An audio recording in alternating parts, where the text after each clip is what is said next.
Assalamualaikum warahmatullahi wabarakatuh.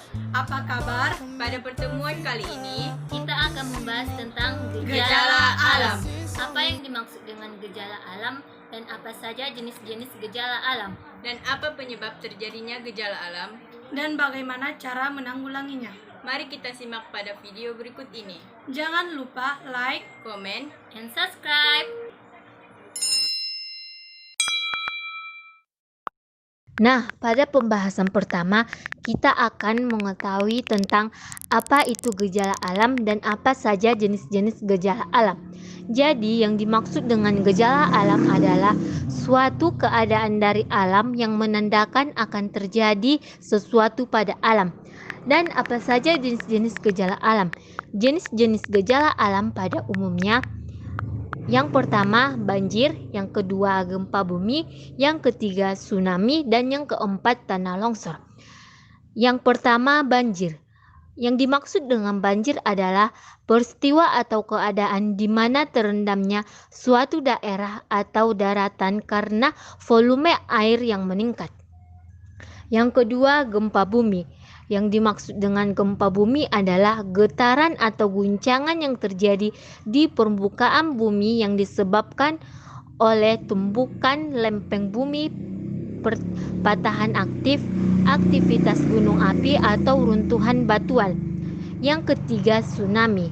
Tsunami adalah serangkaian ombak raksasa yang timbul karena adanya pergeseran di dasar laut akibat gempa bumi.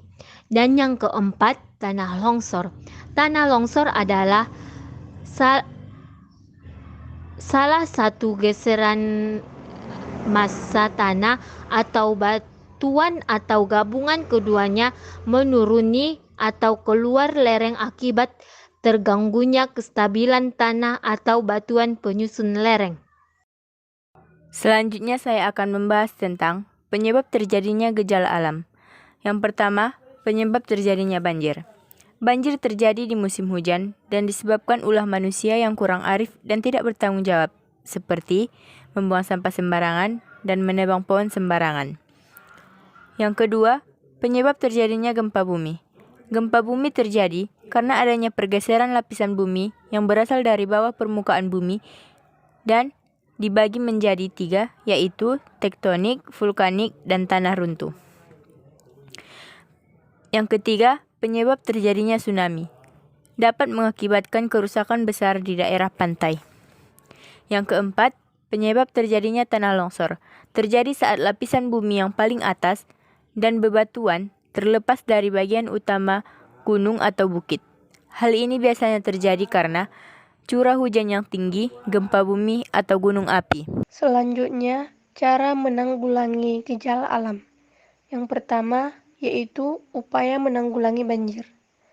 Yang pertama harus dilakukan ialah menjaga lingkungan sekitar, hindari membuat rumah di pinggiran sungai, melaksanakan program tebang pilih dan reboisasi, buanglah sampah pada tempatnya, rajin membersihkan saluran air.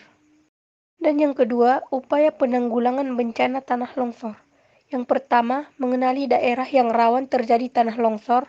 Yang kedua, jangan bangun pemukiman atau fasilitas di daerah yang rawan. Yang ketiga yaitu upaya penanggulangan pada gempa bumi, yaitu membuat bangunan yang tahan gempa, mengatur kembali tata letak ruangan. Yang keempat yaitu upaya menanggulangi tsunami. Yang pertama, menyiapkan tempat evakuasi untuk mengungsi saat tsunami terjadi. Yang kedua, memetakan wilayah rawan bencana tsunami. Yang ketiga, melakukan pendidikan kepada masyarakat yang berada di dekat wilayah rawan tsunami. Yang keempat, melestarikan hutan, bakau, dan terumbu karang. Oke, demikianlah video kali ini. Sampai jumpa di video berikutnya. Jangan lupa like, comment, and share. Assalamualaikum warahmatullahi wabarakatuh.